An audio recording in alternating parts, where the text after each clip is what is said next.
Thank you, President. May I now request our guest of honor, Mr. R. Venkataramani, to say a few words.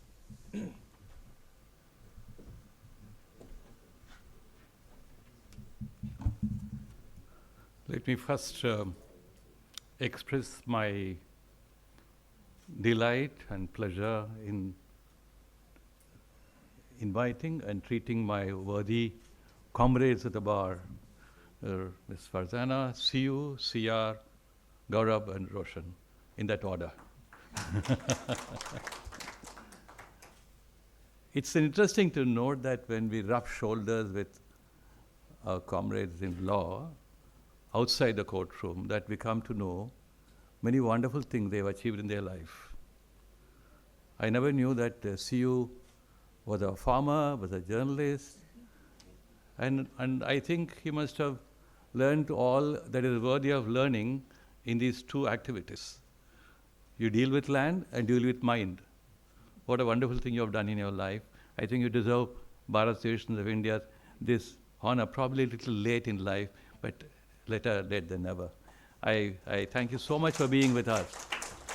I don't think the time for speech making, but every year when Bharat Citizens of India assemble here to greet and shake hands with people who achieved in life, I only look at examples elsewhere. In India, we have not for long looked at the genre of literature, where we try to capture the lives and accomplishments of people in the bar who have made a world of difference to the evolution and the working of the Constitution and general laws of our country. The United States excels in that regard. You had Cooley's constitutional law, which is a product of Cooley's contribution to US constitutional law in a big way. And yesterday, a book landed on my table, Clarence Darrow, the great criminal lawyer in US, and it contains the whole literature of his speeches and articles. So as you plunge into them, you find that what a mind so committed to the profession of law can do in a wonderful way to steer and to clear the ways of law and life.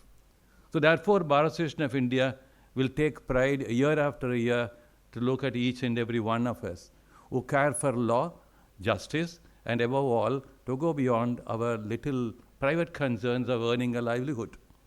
And I think that's, of course, important, but I think all of us who are here today are in the class of going beyond our private concerns. And that's where I'll just conclude by the remark. My venerable teacher, Professor Madhav Menon, who's always remembered, and I remember him every day in my life. And one day I asked my question, why don't we nationalize the legal profession? What will happen if the legal profession is nationalized?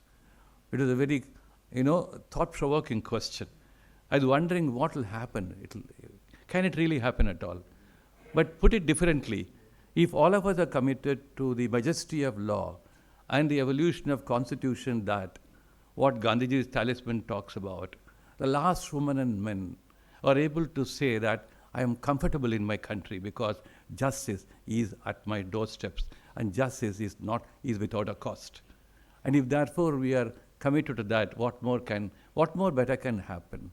And that's a nationalization of the legal profession in a very profound sense, not in the material or in the regulatory sense.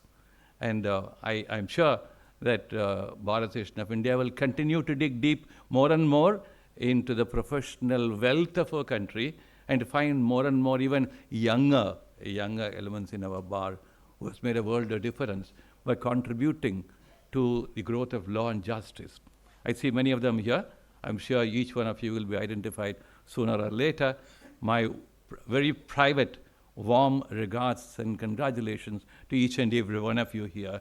And I think as we get closer by this kind of interaction, we would probably have a higher level of bonding in trying to what one may call lawyers for social justice. Thank you so much.